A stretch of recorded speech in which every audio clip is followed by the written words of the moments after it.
नमस्कार, मी सीमाताई नांदेडकर. माझ्या mini blog मध्ये तुमचं स्वागत आहे. तर आज घरी मेथी बनवली.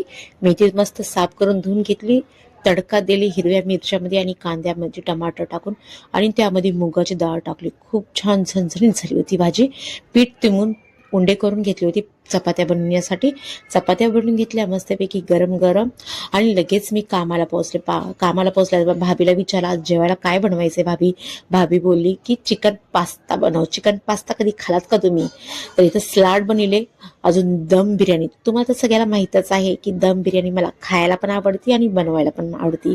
तर भाभीच्या इथं जाऊन दम बिर्याणी बनवली. एकदम भाभीला खूप आवडली. भाभी बोलली की मी आत्ता पटकन खाईन दीदी, मला लई भूक लागली. वास बिर्याणीचा लय जबरदस्ती लागला होता. तर त्याच्यामध्ये 2 अंडे पण टाकले होते बिर्याणीमध्ये. तर हे बघा किती छान दिसतीये ना, तुमच्या पण तोंडाला पाणी सुटली ना. तर काम संपल्याच्या बाद घरी येताना गल्लीतून एकटीच होते म्हणून भीती वाटली, पण फोटो काढू लागले होते.